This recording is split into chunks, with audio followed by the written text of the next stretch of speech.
Que la paix soit avec toi au nom de notre Seigneur Jésus-Christ. C'est avec plaisir que nous retrouvons ce soir dans le cadre de notre cours sur la guérison et sur la délivrance.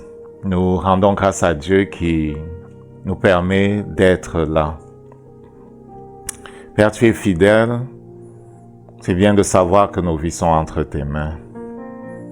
C'est bien de savoir que tu nous as précédés.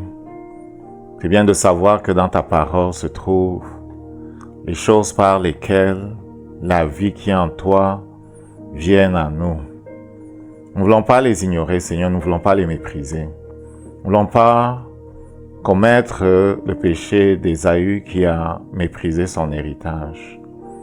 Ainsi parce que tu nous as fait du bien par Jésus-Christ et que nous as donné dans l'Esprit de Dieu, le Saint-Esprit, l'autre consolateur, un compagnon de route qui nous explique les choses. Il prend de ce qui est à toi et nous les donne. Saint-Esprit, nous sommes devant toi, puisses-tu prendre encore ce qui est à notre Seigneur et nous les donner. C'est pour lui que nous sommes là. Il nous a donné le nom qui est au-dessus de tout nom afin que nous marchions comme ses représentants. Nous avons besoin de toi. Viens avec ta lumière au nom de Jésus. Amen. Lorsqu'il s'apprêtait à partir de la terre, le Seigneur Jésus disait à ses disciples qu'il avait encore beaucoup de choses à leur enseigner, à leur communiquer, mais il n'était pas capable de les porter.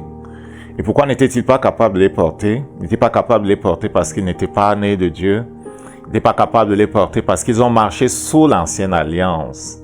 Et que le modèle que Jésus-Christ avait présenté et intronisé pour nous, pour l'Église, demandait qu'il marche sur les traces qu'il avait comme tracées. Donc, il fallait qu'il vive comme lui il vivait. Il fallait qu'il soit revêtu de l'Esprit comme lui il était revêtu de l'Esprit. Donc, Jésus dit, lorsque sera venu le Saint-Esprit, là c'est Jean au chapitre 16, okay, au verset 12, il dit, j'ai encore beaucoup de choses à vous dire, mais vous n'êtes pas capable de les porter.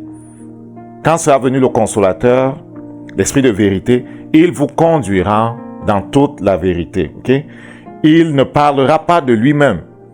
Il dira tout ce qu'il aura entendu. Il vous annoncera les choses à venir. Donc, le Seigneur nous dit, je suis en train de partir de votre présence. Il s'adressait surtout aux apôtres, mais à ceux qui allaient nous enseigner son système, parce qu'il leur dira, enseignez-leur à garder tout ce que je vous ai prescrit. Donc nous parlons des choses qu'il a prescrites. Donc il leur disait, la vie de l'Église, c'est la vie d'hommes et de femmes qui sont en relation avec Dieu, qui sont en communion avec Dieu et son Fils par le Saint-Esprit. La vie de l'Église, c'est des personnes qui communient avec le Saint-Esprit, qui marchent avec le Saint-Esprit, qui entendent la voix de Dieu. Lorsqu'on parle de la voix de Dieu qui s'adresse à son peuple, c'est essentiellement à travers le Saint-Esprit dont le rôle est justement de prendre de ce qui est à Dieu et nous le donner.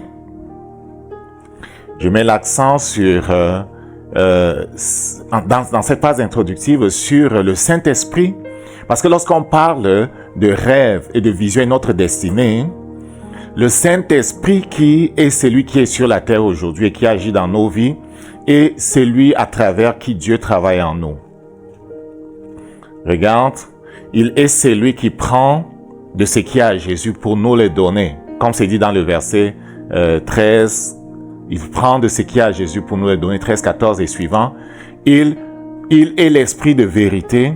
Il est celui qui nous conduit dans toutes les vérités. Dans toute la vérité, il est celui qui annonce les choses à venir. Donc, si tu regardes bien, alors que nous sommes sur la terre avec le Saint-Esprit, qui lui n'est pas limité parce qu'il est Dieu, il a la connaissance profonde de Dieu, il a la connaissance des choses qui sont en Dieu. C'est lui qui prend ce qui est à Dieu et nous les donne. Les moyens par lesquels nous entendons la voix de Dieu, où nous sommes dirigés par Dieu, oui, c'est sa parole. Il passe par sa parole pour nous parler, pour nous guider, pour nous conduire. Dieu parle à travers sa parole. Dieu parle à travers les circonstances de la vie par lesquelles nous passons. Dieu parle à travers les personnes que nous côtoyons. Dieu parle à travers ses prophètes. Dieu parle à travers toutes sortes de choses qui sont autour de nous. Mais il parle aussi par les rêves et les visions. Il parle aussi par les rêves et les visions. Dans Joël au chapitre 2, dans Joël au chapitre 3, laisse-moi retrouver. C'est le chapitre 2, la fin du chapitre 2, au verset 28. C'est le Père qui annonçait le temps de Christ. C'est le Père qui annonçait le temps de l'Église, le temps de la nouvelle création, le temps dont Jésus-Christ parle à ses disciples lorsqu'il dit « Quand sera venu le Saint-Esprit, il ne parlera pas de lui-même, mais il prendra de ce qui est à moi pour vous le donner. » Le Père parlait déjà de ça. Je veux que tu vois que c'est vraiment dans le cœur du Père de nous conduire par son Esprit. Ceux qui sont fils de Dieu sont conduits par le Saint-Esprit. Et les moyens dont le Saint-Esprit se sert pour nous conduire, c'est la parole dont il est l'auteur. C'est la parole dont il est l'auteur. Ce sont les circonstances par lesquelles nous passons. Ce sont les gens qui sont autour de nous. Ce sont les rêves et les visions. Il se sert des rêves et des visions pour nous parler. Regarde ici, dit, au verset 28, « Après cela, je répandrai mon esprit sur toute chair. Vos fils, vos filles prophétiseront. Vos fils, vos filles, capacités par le Saint-Esprit, seront capables de parler de la part de Dieu. » Prophétiser, c'est parler de la part de Dieu. C'est être inspiré par le Père dans les paroles que l'on prononce. Donc, vos fils prophétiseront. Pourquoi? Parce que le Saint-Esprit les aura recouverts. Jésus-Christ disait, il est avantageux pour vous que je m'en aille. Je ne m'en vais pas, le Père ne vous enverra pas le Saint-Esprit. C'est le Saint-Esprit qui prend de ce qui est à Jésus et qui nous donne, le Saint-Esprit qui utilise le langage des rêves et des visions pour diriger son peuple. Donc, il dit, vos vieillards, toujours verset 28, vos vieillards auront des songes. Ça veut dire tu dors dans la nuit et le Saint-Esprit te donne un songe. Et on va parler de ça aujourd'hui. Parce qu'il veut communiquer avec toi. Parce qu'il veut communiquer avec toi, il aura déjà fait certainement par le témoignage intérieur, c'est une autre façon dont il nous conduit. Il aura déjà fait par toutes sortes de choses qu'il fait, mais il utilise plusieurs choses pour nous confirmer que c'est dans telle direction que nous devons aller. Donc, il commence toujours par sa parole et au-delà de la parole, il va utiliser le témoignage intérieur, il va utiliser maintenant toutes les autres choses pour confirmer. Des fois, on n'est pas trop sûr. Donc, il utilisera toutes ces choses pour nous dire, mon fils, c'est moi qui te parle. Ma fille, c'est moi qui te parle. C'est moi qui t'encourage à aller dans telle direction. C'est moi qui te mets en garde contre telle chose. C'est moi qui te montre les choses à venir. Il utilisera ces choses pour nous dire quelle est la direction à suivre, quel est le chemin que nous devons suivre. Donc, les vieillards auront des songes. Ça vient du Seigneur qui veut les conduire. Les jeunes gens auront des visions. Cela vient du Seigneur qui veut les conduire. On posait la question l'autre jour, est-ce qu'il y a une différence entre les visions et les songes? Oui, il y a une différence, mais parfois, ils s'entremêlent. Le songe, on l'a lorsque l'on dort. Pendant que l'on dort, on a un songe qui peut venir de notre Dieu, qui peut venir de notre âme, qui peut venir de l'autre. Parce qu'au sujet des songes, des visions, ou même de nos pensées, il y a toujours trois sources.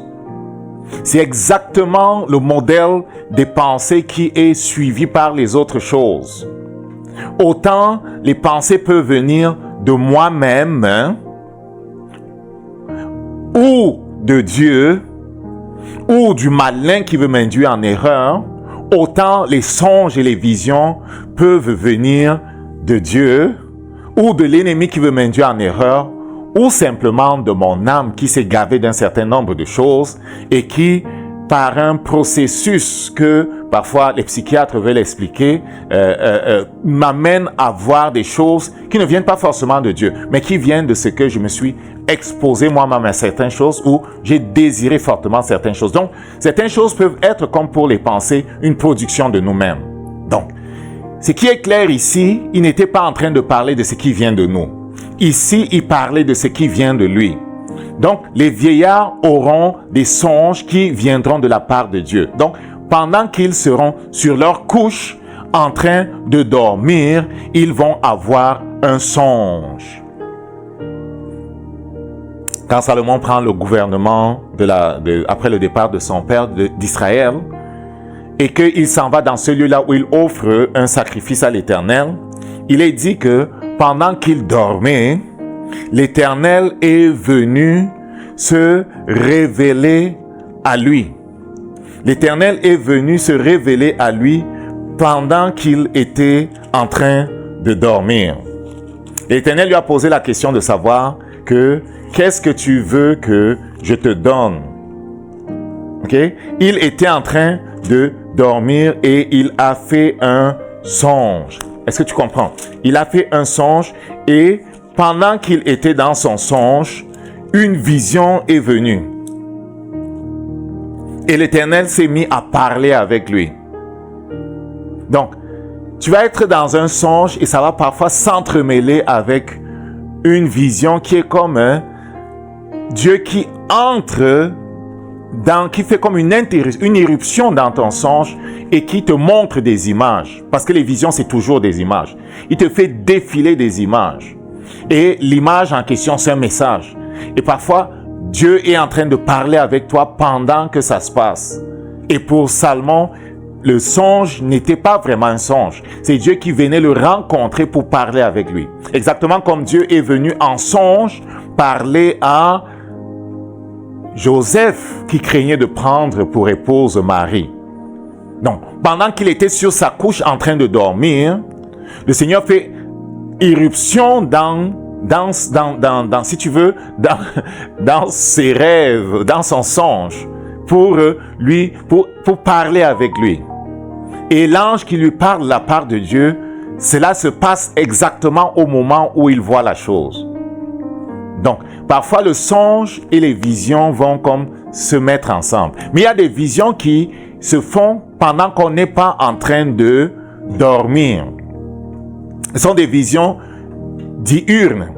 Pour des visions qui se mélangent avec les songes et qui se passent pendant qu'on est en train de dormir, on va parler de visions nocturnes. Chaque fois que tu vois dans les Écritures qu'on parle de visions nocturnes, en fait, c'est un songe dans lequel le Seigneur a fait irruption avec des images, même pas des images, avec une réalité spirituelle qui permet au Seigneur de montrer ou de parler avec celui à qui cette vision est donnée, cette vision nocturne est donnée.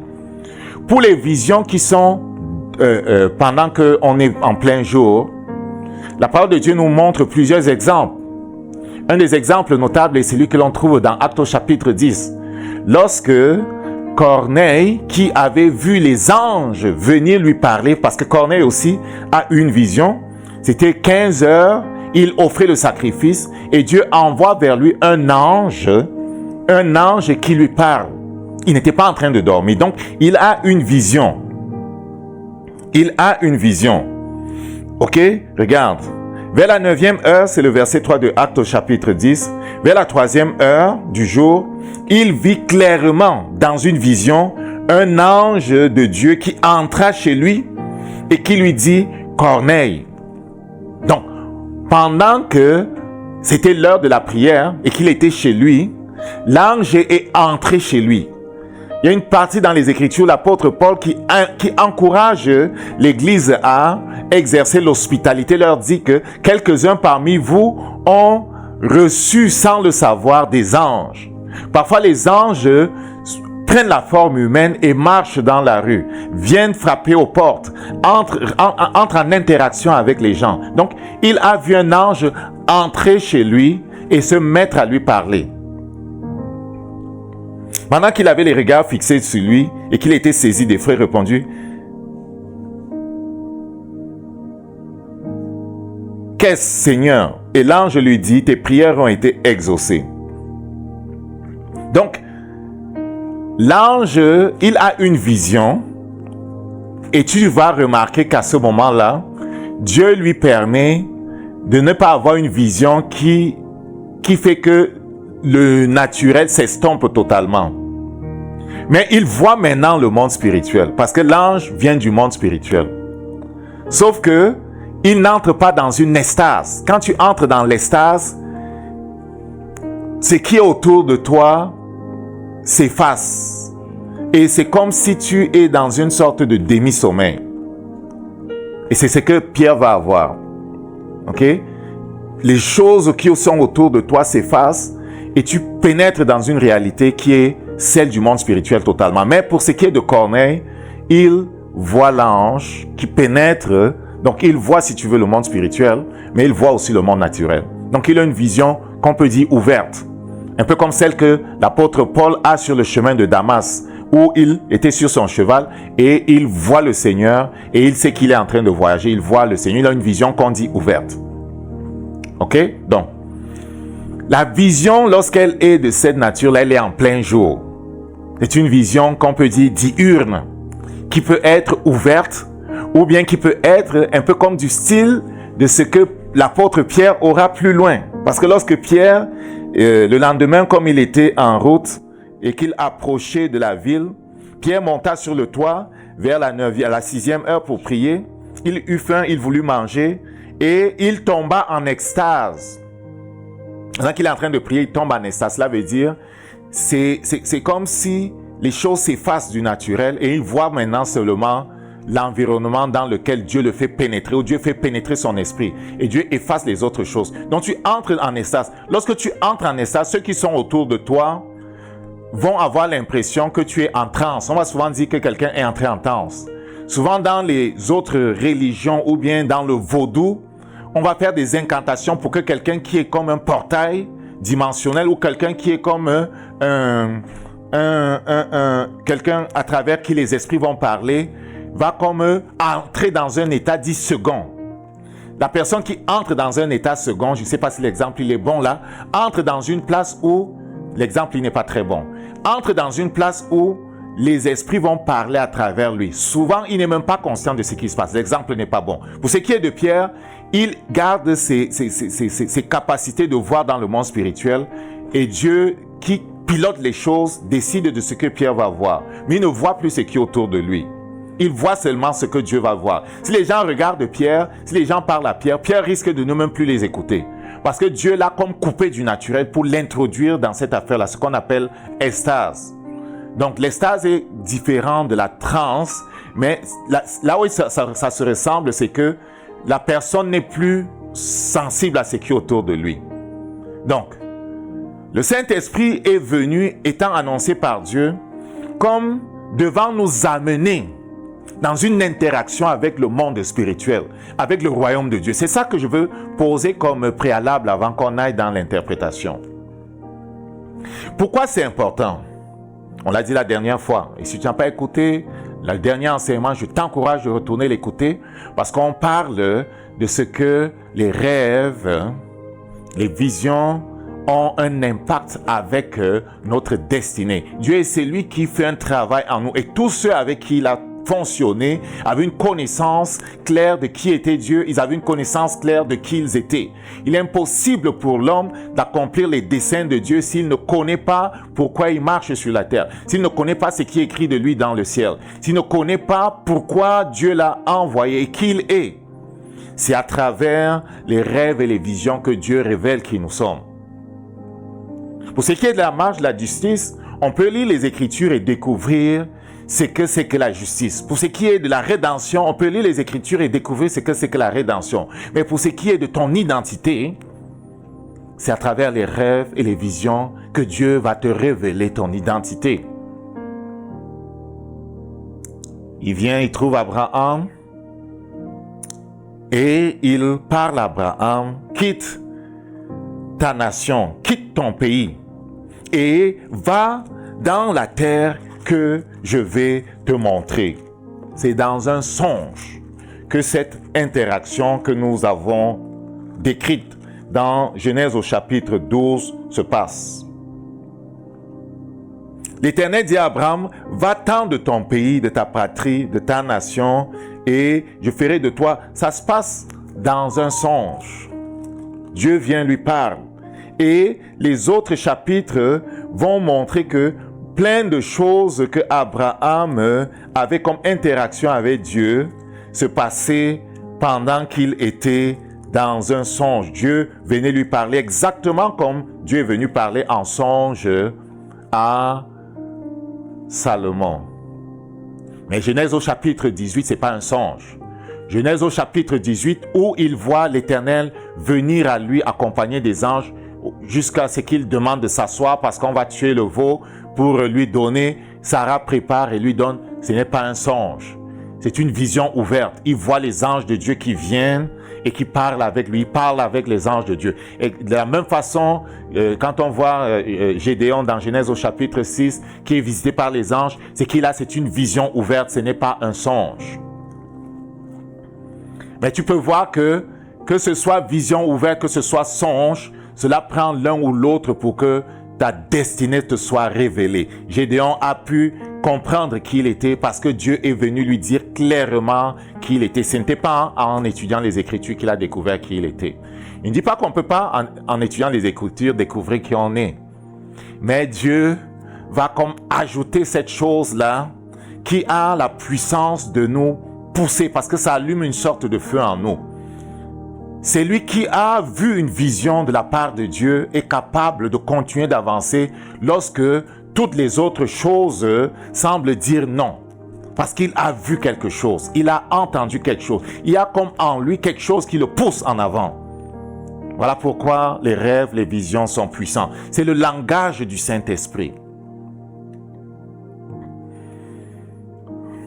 Dans les Écritures, on remarquera qu'il y a différents types de rêves. Je veux maintenant revenir sur les rêves. Et quand il dit rêve là, tu peux comprendre aussi songe. C'est à peu près la même chose si tu veux. Le rêve, le songe, tu comprends, c'est pas mal proche, ok? C'est la même chose, presque. Donc,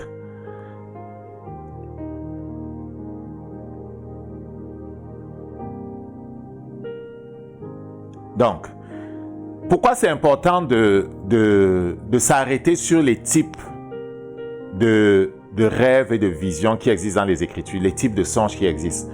Parce que à chaque type va correspondre une sorte de catégorie d'interprétation, parce qu'ils ne s'interprètent pas de la même façon, ok? Mais Dieu est celui qui interprète, par exemple. Il y a un principe important que nous ne devons pas ignorer, puisqu'on parle d'interprétation. Okay? On parle des rêves et leur interprétation. Il y a un principe que nous ne devons pas ignorer. Ce qui est constant dans les Écritures, c'est que chaque fois que l'Éternel a donné une vision, chaque fois que l'Éternel a donné un rêve, chaque fois que l'Éternel a donné même une parabole, lorsqu'il enseignait ses disciples, il a pris soin de donner l'interprétation. Dieu est celui qui donnera l'interprétation de la vision ou du rêve qui viendra à toi de sa part. Je dis, Dieu est celui qui donnera l'interprétation de la vision ou du rêve qui te vient de sa part. Il veut te conduire.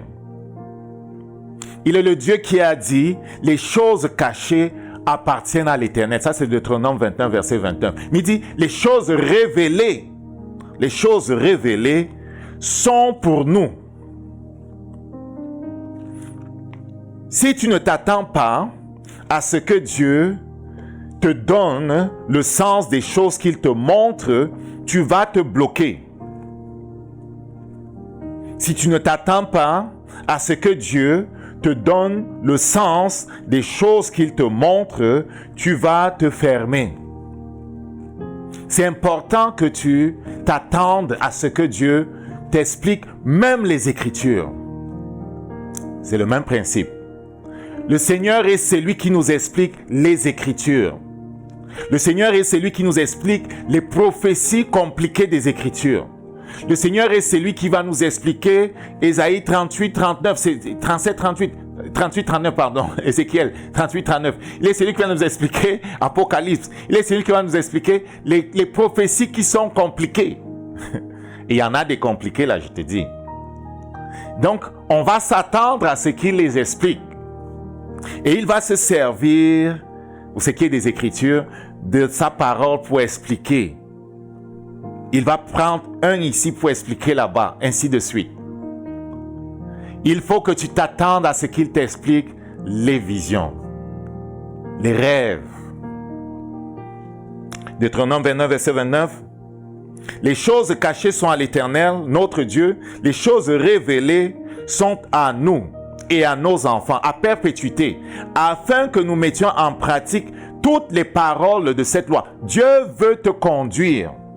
Il dit, ce n'est pas à l'homme lorsqu'il marche de conduire ses pas. Et il dit, Dieu parle tantôt d'une façon, tantôt d'une autre, on n'y prend pas garde. Donc, Dieu qui parle comme un père qui nous aime, veut que nous comprenions ce qu'il dit. C'est sa parole qui trace le chemin. Elle nous vient à travers les Écritures, elle nous vient aussi, sa volonté, à travers les rêves, les visions, le témoignage intérieur et les autres choses. Donc, il s'attachera à expliquer le sens des choses qu'il nous montre. Donc, il faut que nous soyons dans l'attente. Il faut que nous nous attendions à ce qu'il nous explique. Daniel, on l'a vu pendant l'étude biblique cette semaine-là, ou la semaine passée, dans Daniel au chapitre 1, verset 17, Daniel dit quelque chose qui est super important. Pendant que les gens, Daniel, verset 17, Daniel 1, verset 17, Dieu accorda à ces 4 jeunes gens de la science, de l'intelligence, dans toutes les lettres et la sagesse. Est-ce que tu vois que c'est Dieu qui rend capable de comprendre ces choses? C'est Dieu. C'est le Saint-Esprit. Il est avantageux pour vous que je m'en aille. Si je ne m'en vais pas, le Saint-Esprit ne viendra pas.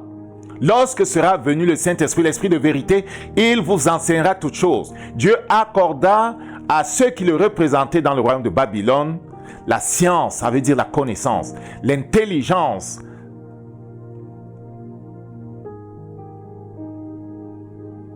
c'est la capacité de raisonner, la capacité de voir quelque part.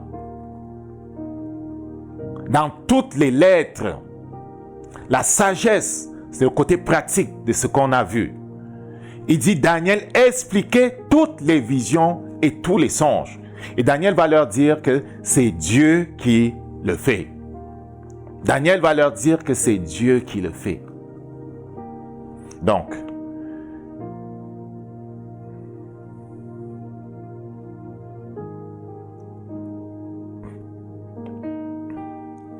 il y a des rêves que Dieu donne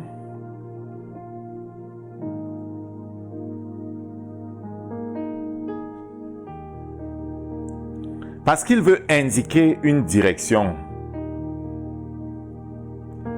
La parole de Dieu dit, ta parole est une lampe à mes pieds, une lumière sur mon sentier. Il y a des rêves dans lesquels Dieu voudra indiquer simplement une direction à suivre. Ces rêves-là vont être en général super clairs. Ça va être un rêve qui est super clair. Je vais reculer en arrière.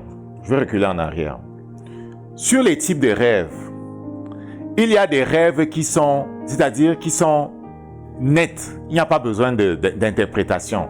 C'est-à-dire c'est clair. C'est super clair. Quand tu te lèves, c'est clair. Quand Dieu vient et qu'il parle avec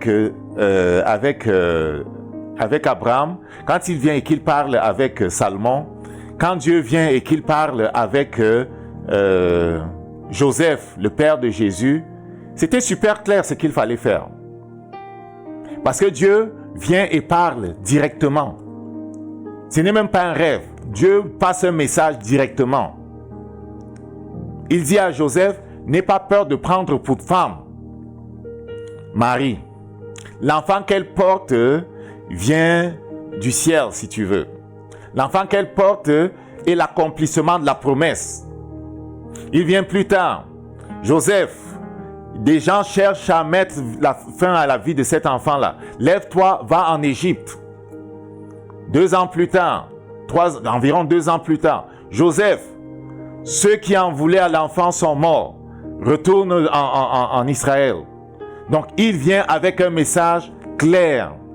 En général, quand ce genre de message viendra, et Paul a eu ce genre de message dans Actes au chapitre 16, ce genre de rêve-là, c'est une catégorie de rêve qui est comme limpide. Il n'y a pas de symbole là-dedans.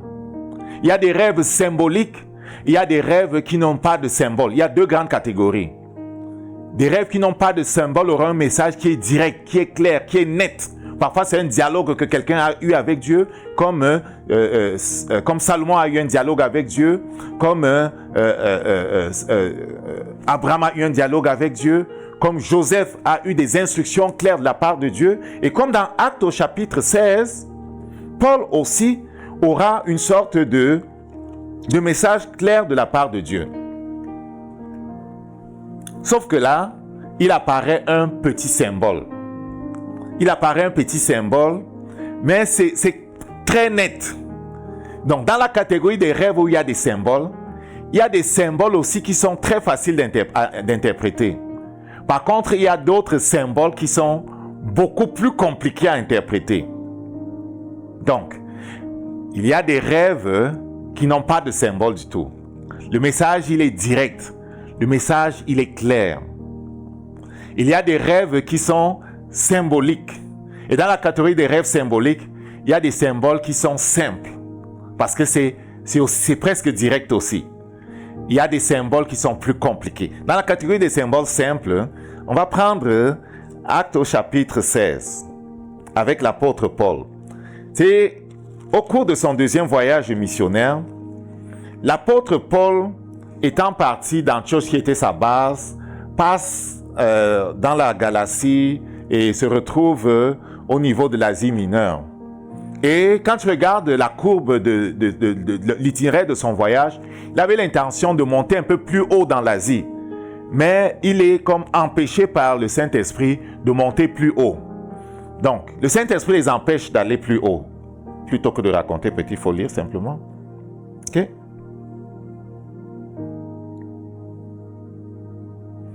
Actes au chapitre 16 à partir du verset 1. Il se rendit ensuite à Derbe et à Lystre. Et voici, il y avait un disciple nommé Timothée, fils d'une juive fidèle d'un père grec. Ok? Les frères de Lystre et d'Icône rendaient de lui un bon témoignage. Paul voulut l'amener avec lui et après l'avoir circoncis, je vais sauter plus bas. Ok?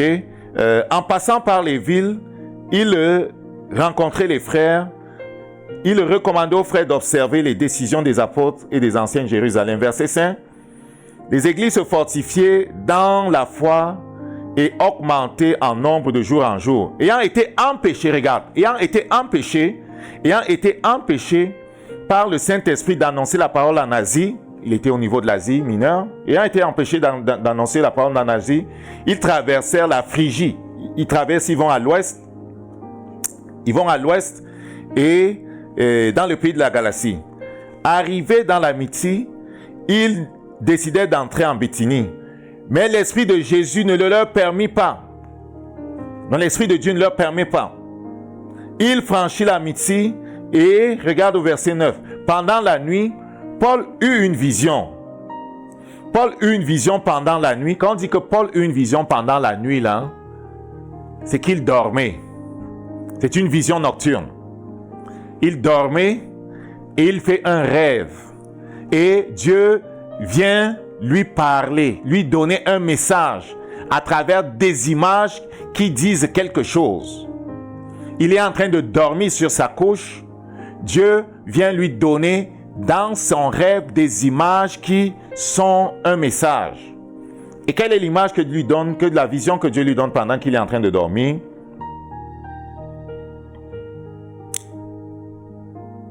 c'est que un Macédonien lui apparut et lui fit cette prière. Passe en Macédoine, secours-nous.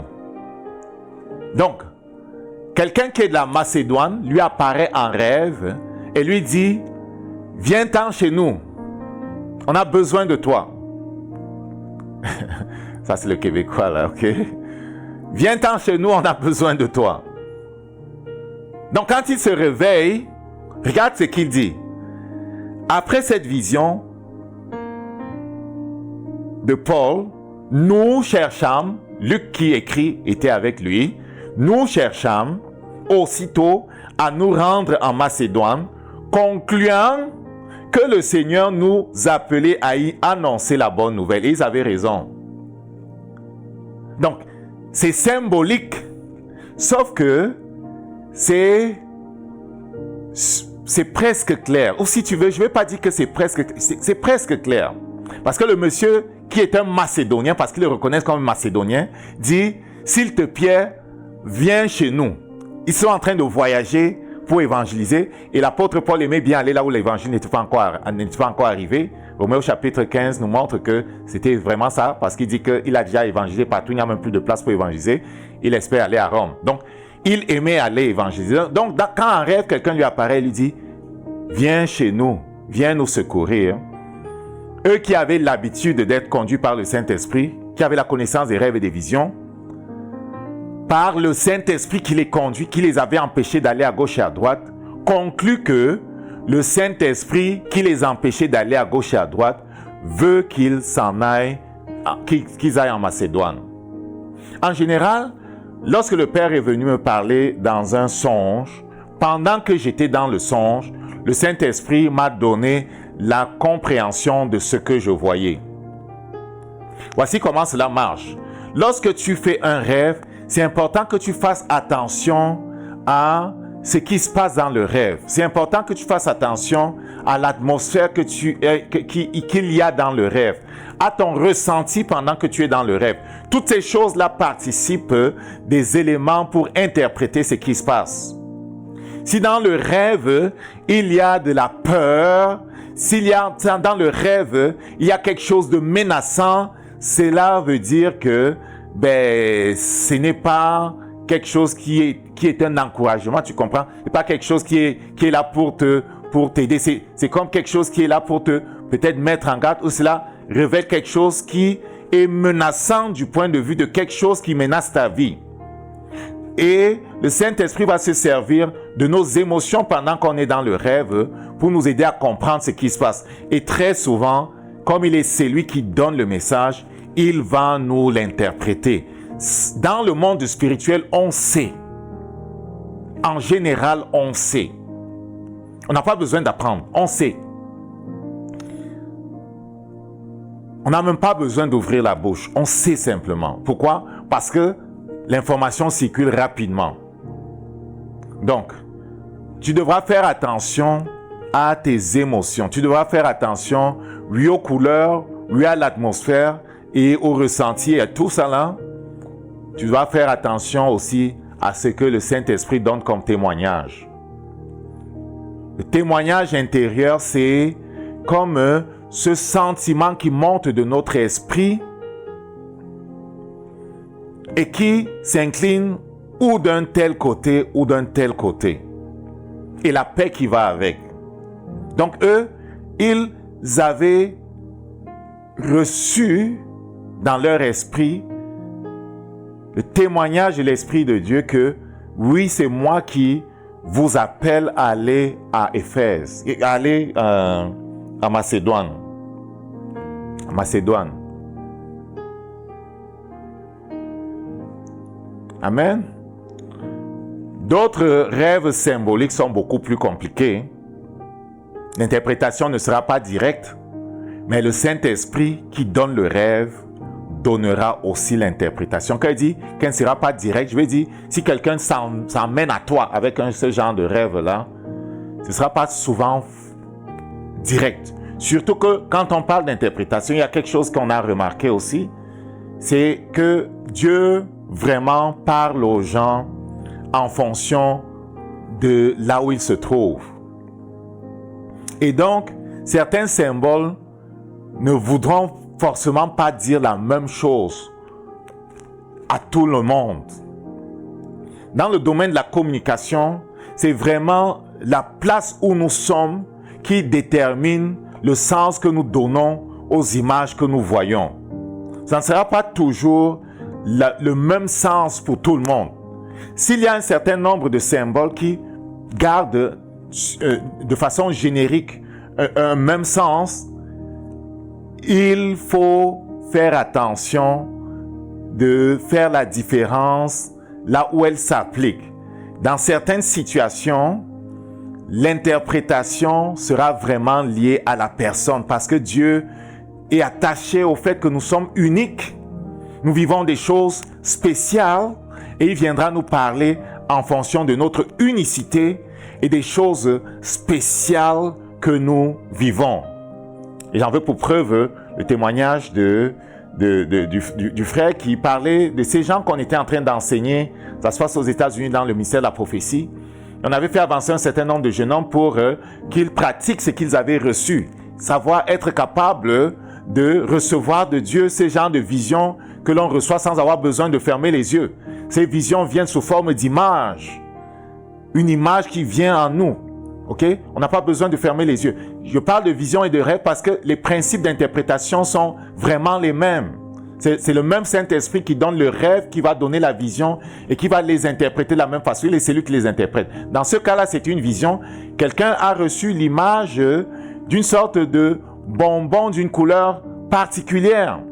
Gros bonbon d'une couleur particulière. C'est ça qu'il avait reçu comme image. Ça ne faisait pas de sens. Mais il a quand même donné l'image. Alors que ça ne faisait pas de sens pour personne et que les gens se sont même mis à rire pensant qu'il s'était trompé dans ce qu'il annonçait. En tout cas, c'est ce qu'il avait vu dans son imagination. C'est dans notre imagination que Dieu va donner des images.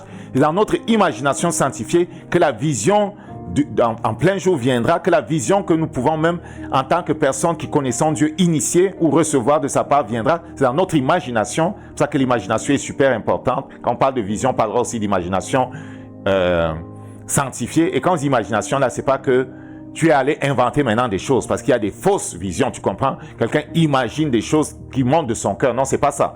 C'est notre imagination sanctifiée qui perçoit le monde spirituel, tu comprends? C'est l'imagination sanctifiée qui perçoit le monde spirituel. Il y a un lien fort entre l'esprit de l'homme qui est en contact avec le monde spirituel et son âme où se trouve, son intelligence et les autres choses, ok? Donc notre imagination sanctifiée sera capable de percevoir des informations qui viennent du monde spirituel. Amen? Ça ne nous montrera pas simplement de notre cœur, non. Cela viendra du monde spirituel, de ce que notre esprit est en train de voir. Cela viendra de la part de Dieu qui veut nous parler. Donc, on recevra cette image-là qui vient vraiment du ciel. Et si elle ne fait pas de sens pour personne, elle fera du sens pour une personne particulière. Dans ce cas-là, ce gros bonbon-là faisait du sens pour quelqu'un qui avait des habitudes particulières avec cela. Donc, si les symboles peuvent avoir un sens générique, certains symboles peuvent avoir un sens générique. Il faudra faire attention quand on interprète, de nous assurer que le Saint-Esprit qui nous parle ou qui parle à quelqu'un n'est pas en train de donner un sens spécifique au symbole qui, dans la vie d'une autre personne, aurait un autre sens. Amen. Maintenant, sur les symboles, on va regarder un certain nombre de symboles qui peuvent avoir un sens générique qui apparaissent dans les Écritures. Ça peut être des éléments de la nature. La pluie, par exemple, la pluie est généralement associée, peut être associée à la bénédiction. Dans Deutéronome au chapitre 28 au verset 12, il dit que si vous obéissez à l'Éternel, il va s'assurer que la pluie vienne. Ils avaient besoin de pluie pour leur champ. Donc, la pluie va souvent signifier la bénédiction. Si dans mon rêve, je vois la pluie et que l'atmosphère est une atmosphère de paix, est une atmosphère d'approbation, est une atmosphère qui n'est pas une atmosphère de menace, alors l'interprétation de la pluie qui est associée à une atmosphère de paix sera celle de la bénédiction et de l'abondance qui vient de la part de Dieu. A contrario, si l'atmosphère est une atmosphère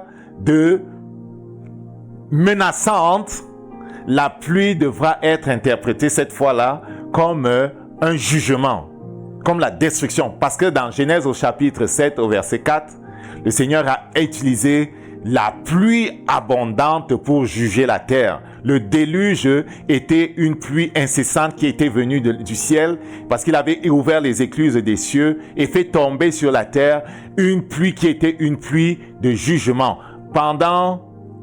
Car encore 7 jours et je ferai pleuvoir sur la terre 40 jours et 40 nuits. J'exterminerai de la face de la terre tous les êtres que j'ai faits. Ici, c'est le jugement. Donc, tu vois que le symbole de la pluie, dépendant de l'atmosphère du rêve, fais attention à l'atmosphère, fais attention à ce qui se passe dans le rêve, pourra signifier la pluie. Et nous savons qu'il y a d'autres versets qui parlent de la pluie. La première saison, on a fait tout un enseignement là-dessus. La pluie, la dernière saison, qui sont vraiment des éléments dont Dieu se sert pour nous bénir. Ok? Donc, la pluie, un élément de la nature qui pourra signifier la bénédiction ou le jugement. La neige, Ésaïe au chapitre 1, verset 18. Ésaïe au chapitre 1, verset 18. La neige pourra symboliser la pureté, le pardon. C'est blanc. Ok? La pureté, le pardon. Il dit, si tes péchés sont aussi... Qu'est-ce qu'il dit? Isaïe 1, verset 18. Isaïe 1, verset 18.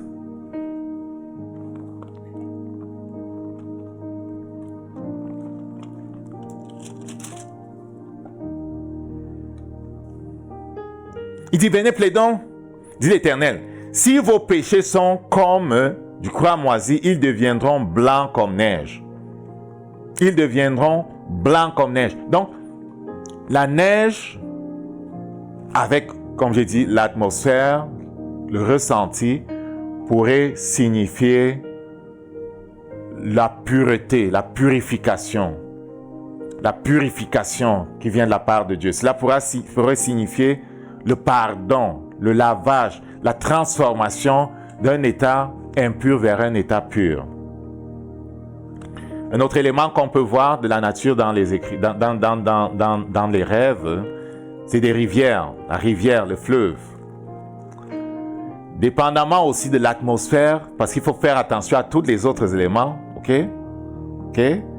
pourra symboliser la vie, la prospérité spirituelle.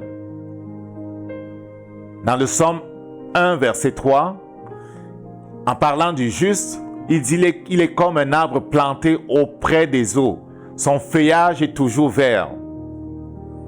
Donc, dépendamment de l'atmosphère et de ce qui se passe, cela pourra symboliser le fait que la vie de Dieu, le fleuve d'eau vive qui est en lui, coule en nous. Ça pourra parler de la vie qui vient de Dieu.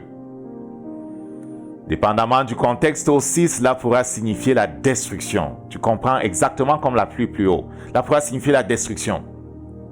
Certaines personnes se sont vues dans de l'eau en train de nager, de faire des trucs avec des gens qu'ils ne connaissaient pas. Avec les femmes des eaux, tu comprends? Le cas échéant, ce n'est pas Dieu. Tu es en train de voir que tu es en fait en association avec les esprits des eaux.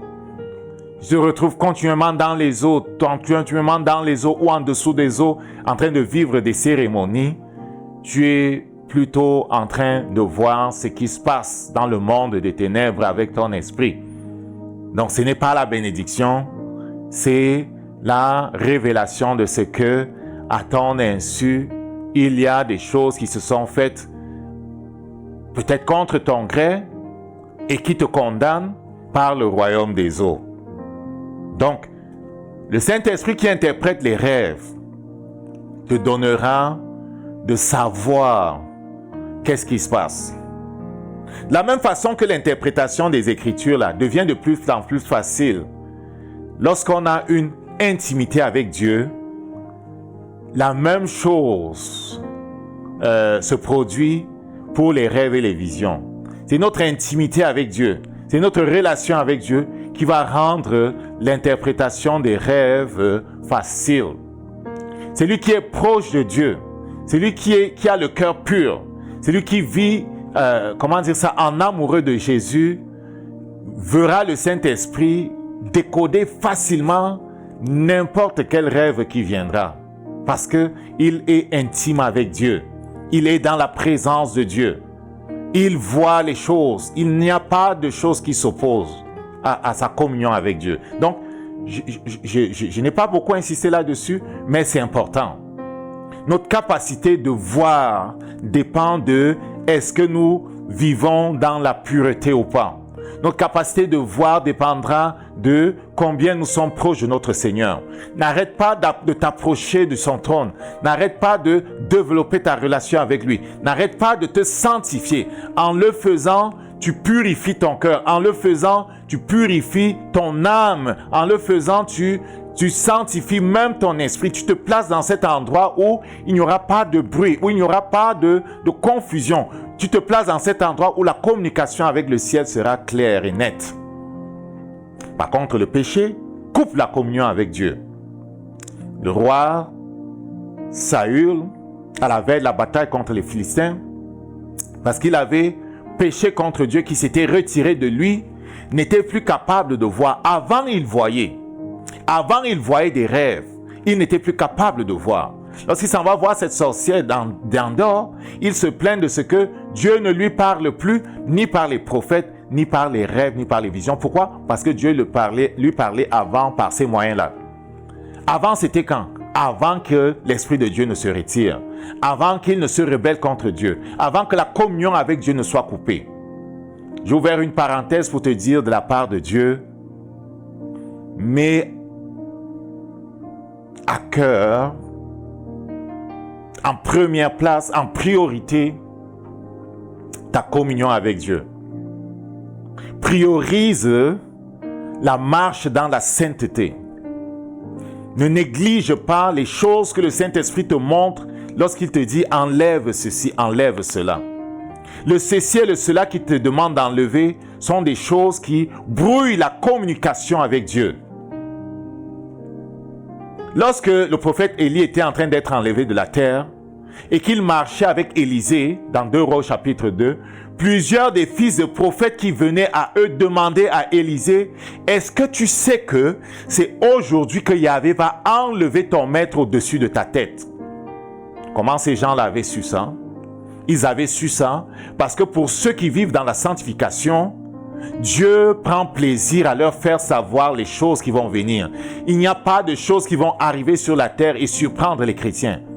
Surprendre ceux qui marchent avec Dieu. Non, non, non, c'est impossible. Parce que Dieu ne cache pas à ses amis ce qu'il fait sur la terre.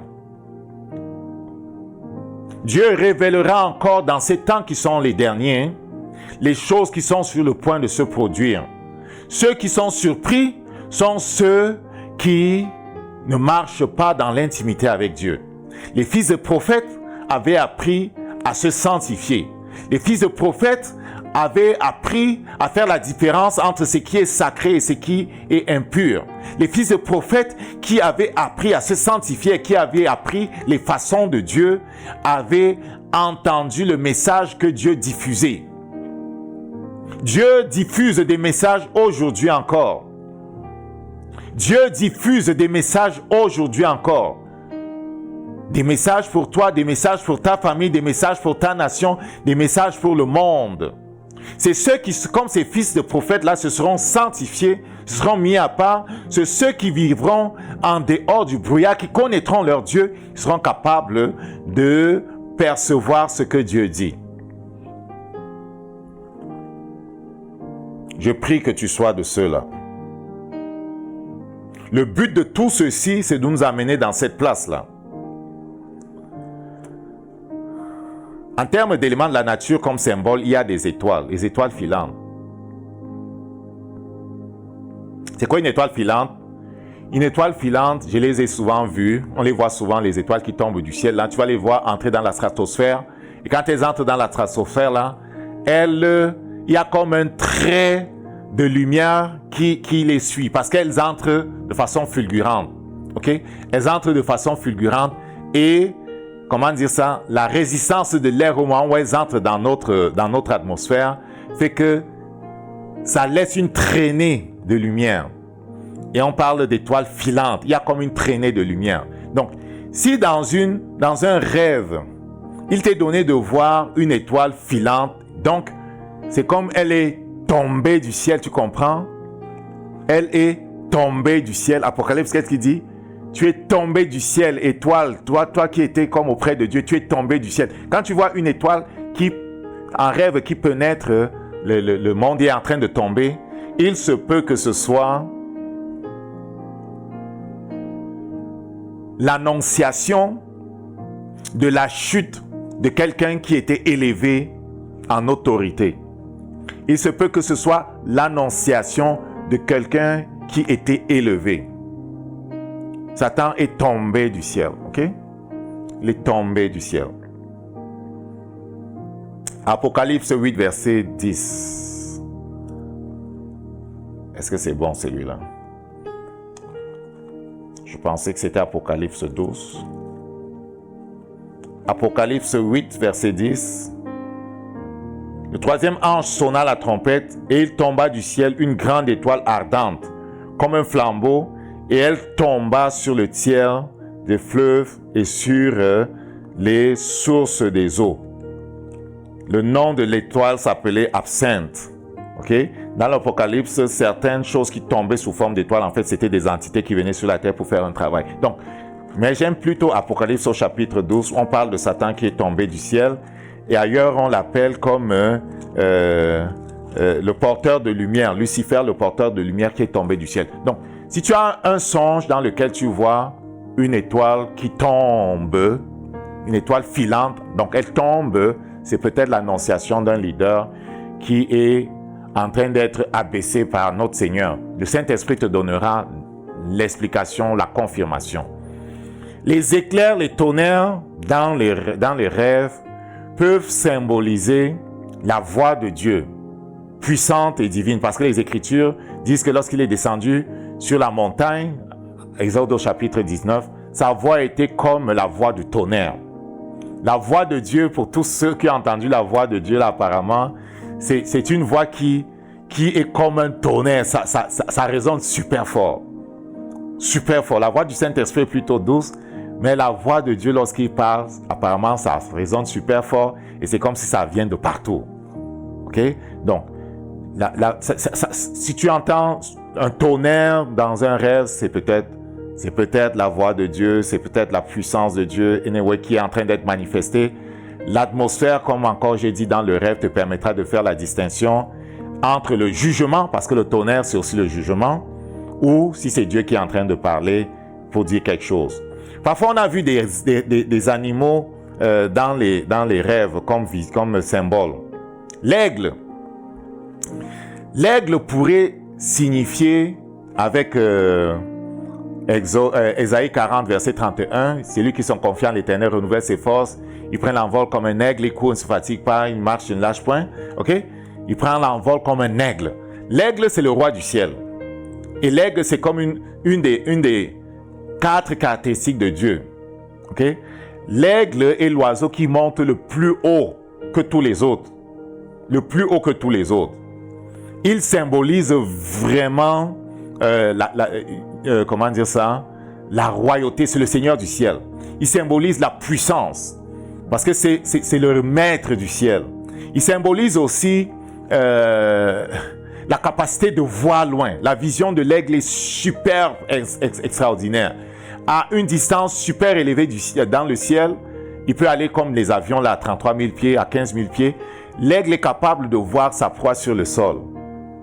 Et à la position où il se trouve, sa vision, on dit une vision d'aigle, je vous dis que tu vois vraiment très bien. Donc c'est vraiment la vision prophétique. L'aigle, c'est la vision prophétique.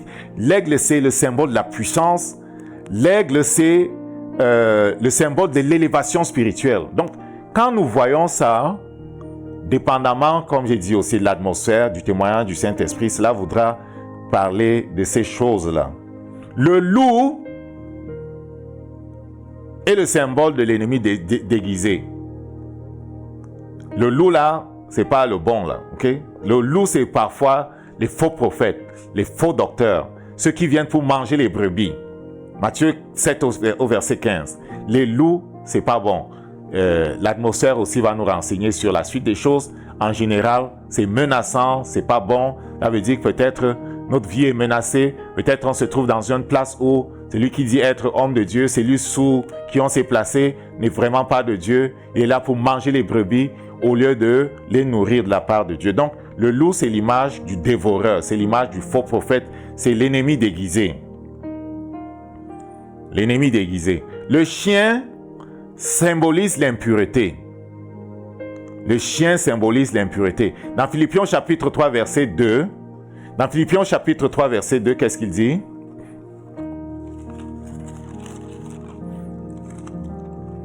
Le chien retourne à son vomi, tu comprends? Le chien peut symboliser le fait de retourner à ce qu'on a vomi, le fait de revenir en arrière, le fait d'être comme enchaîné dans le passé.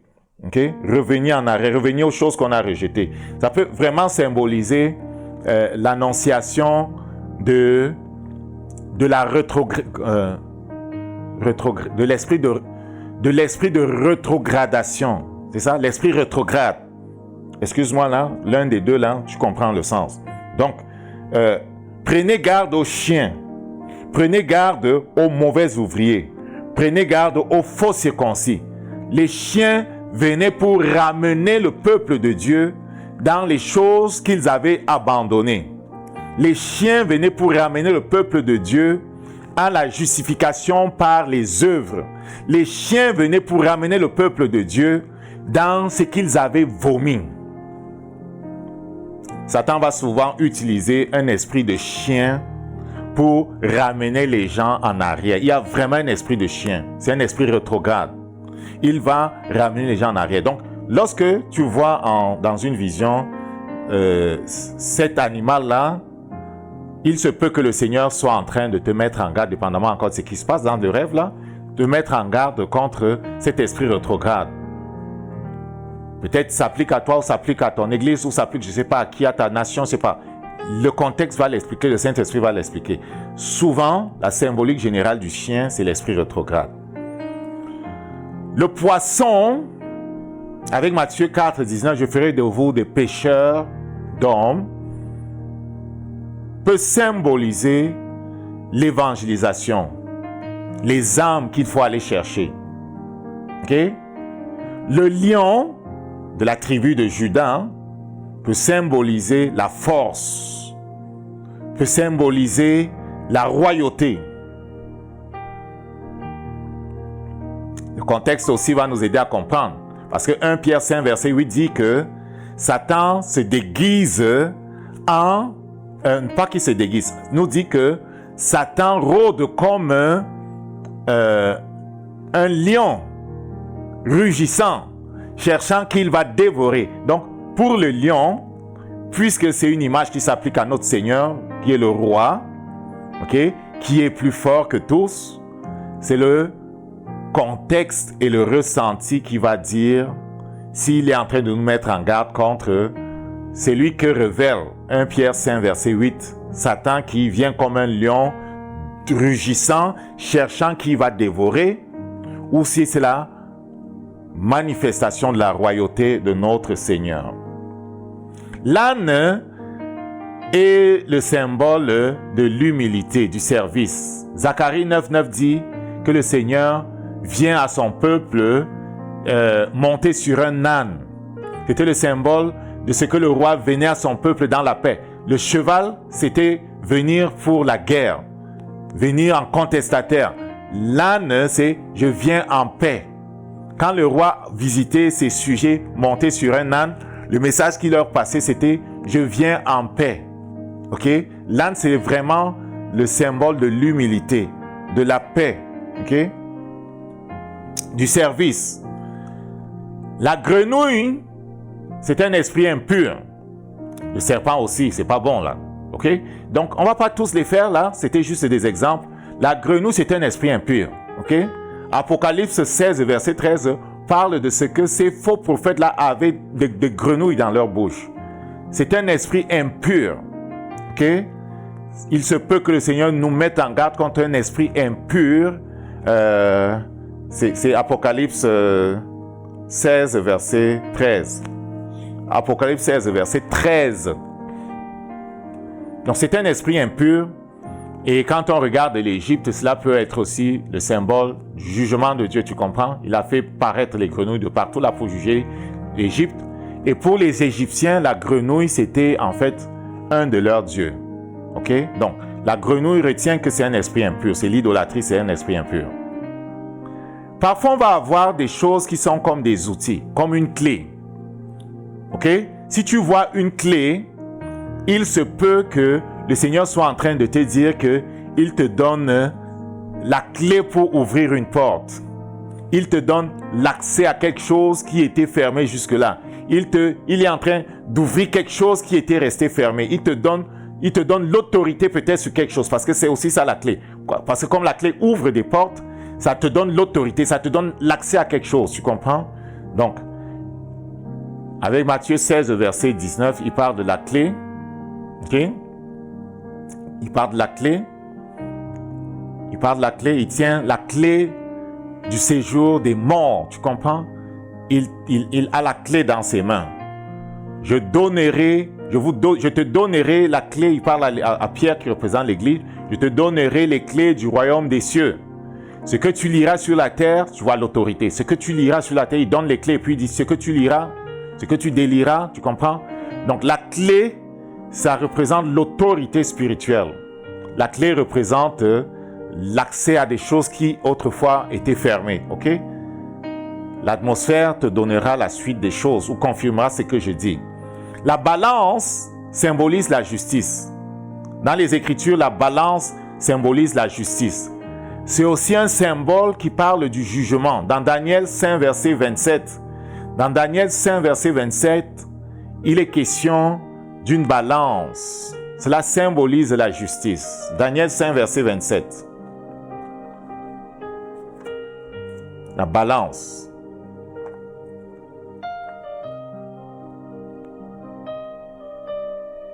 Il dit peser. Tu as été pesé dans la balance. Tu as été trouvé léger. La balance symbolise ici le jugement. Parfois, la balance peut symboliser aussi le commerce. Ok? Dans Apocalypse, quand il envoie les quatre êtres là qu'on appelle pour aller travailler, il y a un d'eux qui a dans sa main une balance. Je veux qu'on voit ça. Apocalypse au chapitre 6. L'ouverture des sceaux. Je regardais, voici parut un cheval blanc. Ça c'est verset 2, c'est pas ça. Quand il ouvrit le second sceau, tandis que le second être vivant disait viens, il sortit sur un cheval roux. Lui qui montait reçut le pouvoir d'enlever la paix sur la terre, afin que les hommes, il avait dans sa main une épée. Bon, le troisième, je regardais, cheval noir, celui qui le montait, tenait une balance dans sa main. Celui qui le montait tenait une balance dans sa main. Et regarde la suite. Celui qui le montait tenait une balance dans sa main. Et j'ai entendu au milieu des quatre êtres vivants une voix qui disait une mesure de blé pour un denier. 3 mesures d'orge pour un denier. Mais ne fais pas de mal à l'huile et au vin.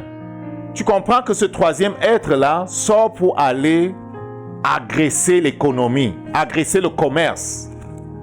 Il sort pour aller créer des crises économiques.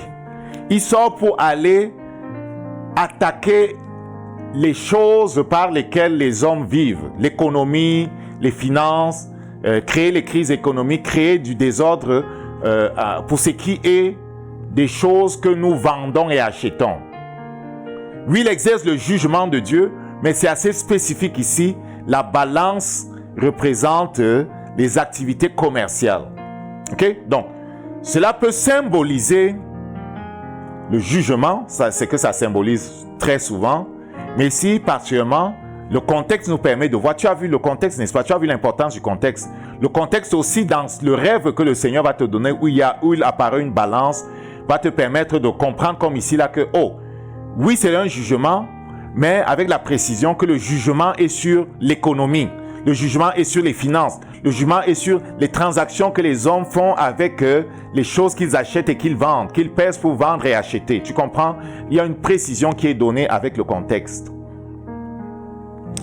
Une lampe pour la lumière. S'il y a une lampe pour la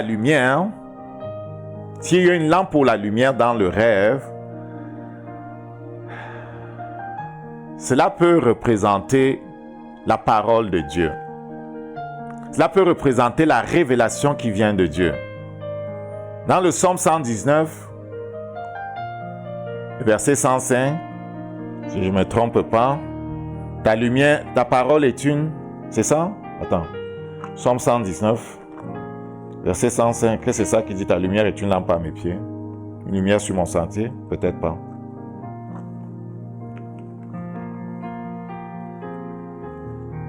Psaume 119, verset 105.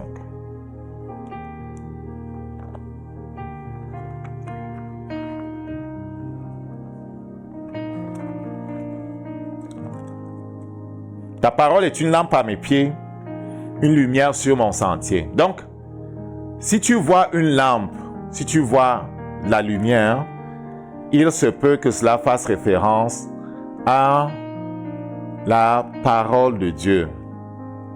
Il se peut que cela fasse référence à notre Seigneur qui a dit qu'il est la lumière du monde, qu'il est celui qui nous conduit. Lui qui marche à sa suite ne marche pas dans les ténèbres. Donc tu comprends? Ça se peut que ça fasse référence au Seigneur, à sa parole, à la direction qui vient de lui, tu comprends? Si on voit des chaînes, les chaînes représentent l'oppression spirituelle. Les chaînes représentent l'esclavage. Si tu te vois enchaîné, cela parle de ce que tu es vraiment enchaîné. Si tu vois quelque chose enchaîné, cela veut dire que la chose là est vraiment enchaînée. Dieu n'enchaîne pas son peuple là.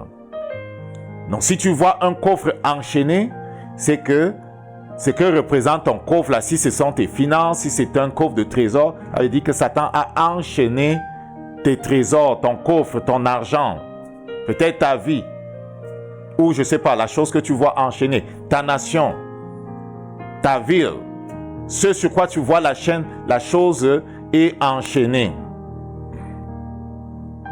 L'esclavage, l'oppression spirituelle. Si tu vois des couronnes, une couronne d'épines, surtout une couronne d'épines, c'est directement en lien avec, c'est possiblement en lien avec les souffrances de notre Seigneur. Peut-être l'invitation pour nous aussi à prendre notre part de souffrance. Il dit, si quelqu'un veut être mon disciple, qu'il renonce à lui-même, qu'il se charge de sa croix, sa couronne d'épines probablement, et qu'il me suive. Donc, la croix, les épines peuvent symboliser la souffrance, le sacrifice à faire pour la gloire de notre Seigneur. Le miroir peut être un appel à un examen de soi-même. Parce que le miroir est utilisé pour avoir un reflet de nous, pour avoir une image de nous. La seule image que nous avons de nous-mêmes, en fait, ou la seule connaissance physique que nous avons de nous, c'est celle que nous renvoie le miroir. Quand tu te regardes même dans une photo, ce n'est pas toi, c'est l'image de toi. Donc, le miroir peut être un appel à nous examiner. Un appel à vraiment plonger les regards dans la parole de Dieu pour voir ce qu'elle dit. Le bâton, la verge, peut symboliser la discipline. Ça peut symboliser aussi l'autorité. Le bâton peut symboliser l'autorité, le sceptre. Ça peut symboliser aussi la verge pour apporter la correction, la discipline. Un sac, une bourse peut symboliser un trésor spirituel, des provisions. Proverbe 13, verset 22. Pour le bâton qui est la verge, c'est le Psaume 23, verset 4. Pour le miroir, c'est Jacques 1, verset 23 à 25. Tu vois, toutes ces choses-là sont liées aux Écritures. Le Seigneur se sert des Écritures pour interpréter les Écritures. Le Seigneur se sert des Écritures pour interpréter même les prophéties. Le Seigneur va se servir aussi des Écritures pour nous aider dans l'interprétation des visions que nous avons. Pour celui qui est proche du Seigneur, pour celui qui a une intimité avec le Seigneur, parce que la parole de Dieu est en lui, pendant qu'il est sur sa couche, en train de dormir, faisant cette vision et ayant ce rêve-là, le Seigneur va se servir de ce qui est en lui pour lui communiquer l'interprétation de la chose. Et très souvent, pendant que j'étais en sommeil, je savais déjà ce à quoi le Seigneur était en train ce qu'il était en train de dire. Je vous ai parlé de cette décision que j'avais prise de me rendre dans une cérémonie. Et cette nuit-là même, j'ai fait un rêve dans lequel j'étais en train de traverser comme une rivière. Et j'étais comme dans un lit de fleuve qui subitement, je ne sais pas d'où il est venu, les eaux sont venues menaçantes. Ce n'était pas les eaux de la bénédiction, là, c'était les eaux du jugement, c'était des eaux de quelque chose de grave qui allait arriver. Quand je me lève le matin, je sais que le Seigneur est en train de dire, tu as pris une mauvaise décision, tu ne dois pas aller à cette place-là. J'ai vu les eaux, ce n'était pas la bénédiction. L'atmosphère du rêve était menaçante. J'ai compris qu'il disait, tu ne dois pas aller à cette place-là. Sinon, il va t'arriver quelque chose de grave. Mon nom va être sali. Ton nom, en tant que serviteur de Dieu, va aussi être sali parce que mêlé à des choses qui ne m'honorent pas entièrement. Parfois, ce sont des aliments que nous avons vus. Du pain. Le pain représente la provision spirituelle, le pain de Dieu. Matthieu 4, verset 4. L'homme ne vivra pas simplement de pain, mais de toute parole qui vient de la part de Dieu. Et Jésus disait, je suis le pain qui descend du ciel. Donc, le pain pourrait représenter la provision spirituelle, la nourriture qui vient de la part de Dieu. Le miel est la douceur de la révélation, la sagesse divine. Le Psaume 119, verset 103. Le miel symbolise la douceur de la révélation et la sagesse divine. Le sel, c'est un élément de purification. Le sel est un élément de purification. Tous les sacrifices qu'on amenait à Dieu étaient salés de sel. Il disait qu'il ne manque pas de sel sur ton offrande. Et Jésus dit que nous sommes le sel de la terre.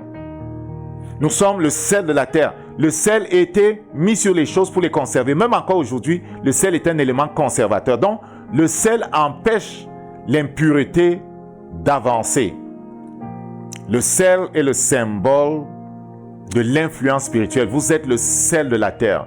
Le sel est le symbole de la pureté. Le sel est le symbole de l'élément de la conservation de l'intégrité de ce qui vient de Dieu. Le sel était dans toutes les offrandes. C'est comme un élément d'alliance. Saint-Esprit va te préciser la chose. Le levain parle d'influence. Matthieu 13, verset 33. Il disait, gardez-vous du levain des pharisiens. Ailleurs, il disait, gardez-vous du levain d'Hérode. Gardez-vous du levain de ceci. C'était l'enseignement de ces gens-là. Le levain représente l'influence. En général, c'est une mauvaise influence. C'est pour ça qu'on dit, je préfère prêcher un message sans levain, c'est-à-dire l'impureté. Okay? Ça représente l'influence très souvent négative. Je ne sais pas s'il n'est pas cherché fort là, mais en tant qu'influence, Nous voulons le levain qui vient du ciel. S'il y a un levain qui vient du ciel, c'est celui-là que nous voulons. C'est l'influence du ciel que nous voulons. Amen. Parfois, dans les rêves, tu as vu ou tu t'es vu un enfant. L'enfant peut symboliser la nouveauté, l'innocence, la foi. Matthieu 18, verset 3, « Laissez les enfants venir à moi. » Ok? Les enfants ont un cœur pur. Le royaume de Dieu appartient à ceux qui leur ressemblent. Ils sont simples. Donc, l'enfant, c'est l'innocence, c'est la foi, c'est la nouveauté. Le vieillard dans le songe peut symboliser la sagesse, l'expérience. Proverbe 16, verset 31. Le vieillard peut symboliser l'expérience, la sagesse. Le roi symbolise l'autorité, Christ, le règne spirituel. Apocalypse 17, verset 14. Le roi peut symboliser l'autorité. La femme enceinte, dépendamment du contexte, peut symboliser une saison de gestation. Ça peut symboliser le fait que tu portes quelque chose qui vient de la part de Dieu, une vision qui vient de la part de Dieu. Okay? Le contexte va nous renseigner sur le sens des choses. Parfois, plein de gens n'ont pas des enfants sur la terre, là. Et ils se voient enceintes, ils se voient allaitant des enfants, là. L'atmosphère n'est pas du tout celle qui dit que Dieu est en train de les préparer à quelque chose. Souvent, l'atmosphère est une atmosphère qui dit plutôt que l'affaire là, c'est compliqué. Parfois, c'est que on nous a utilisés pour enfanter des enfants dans le monde spirituel. L'atmosphère va te faire différencier les deux. Il y a des détails dans les rêves que le Saint-Esprit va utiliser pour nous révéler ce qui se passe. Donne-moi 5 minutes, je vais conclure. Je vais sauter à... Bon, je vais pas sauter. La nudité, c'est important. Souvent, c'est vu nu dans le rêve. Si tu t'es vu nu dans le rêve, cela symbolise la honte. Le péché qui va être exposé. Il se peut que des gens ont comploté pour te faire honte. C'est peu que des gens ont comploté pour t'exposer.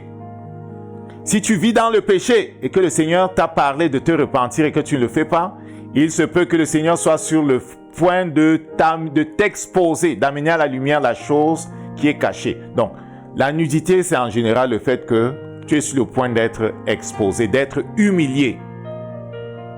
Apocalypse 3, verset 18. Le vêtement blanc, c'est la justice, c'est la pureté.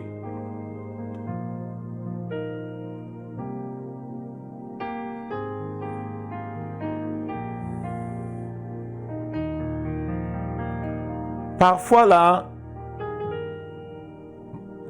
tu n'avais pas de chaussures. En rêve, tu marches pieds nus. La parole de Dieu sont nos chaussures.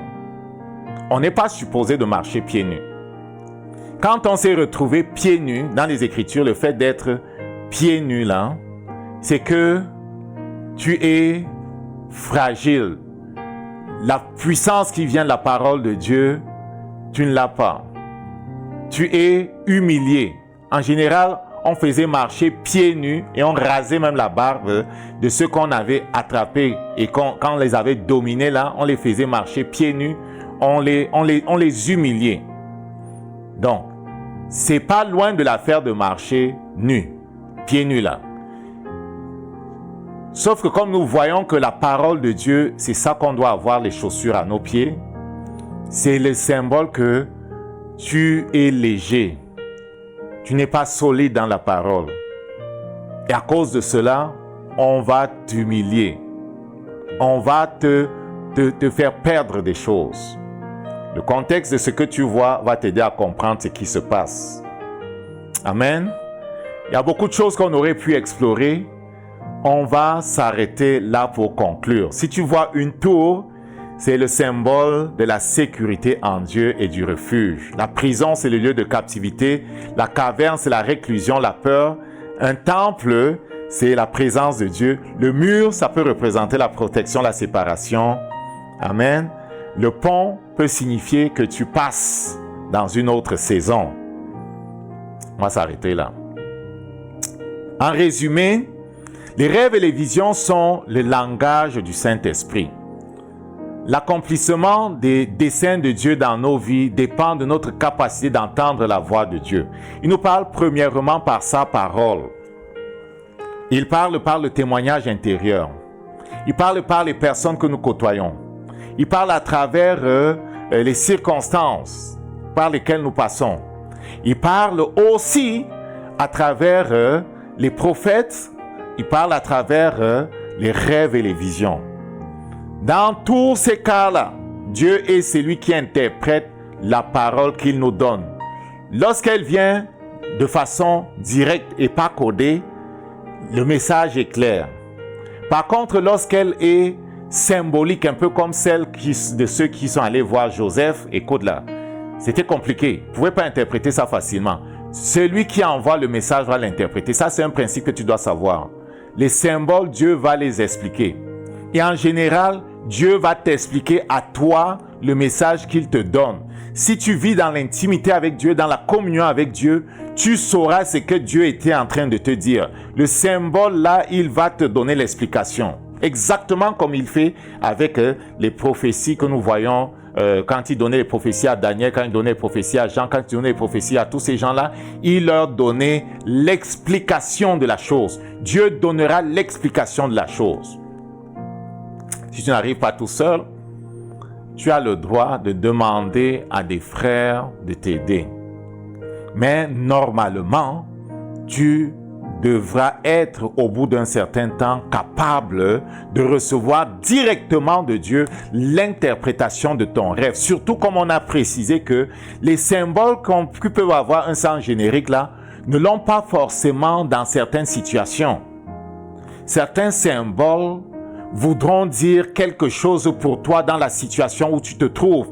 Et le Saint-Esprit te convaincra que c'est ce que ça veut dire. Même si quelqu'un voit autre chose, cela voudra dire dans le contexte où tu te trouves, en fonction de ce que tu vis, ce que le Saint-Esprit t'aura donné, la conviction que c'est ça ce qu'il veut que tu comprennes du message.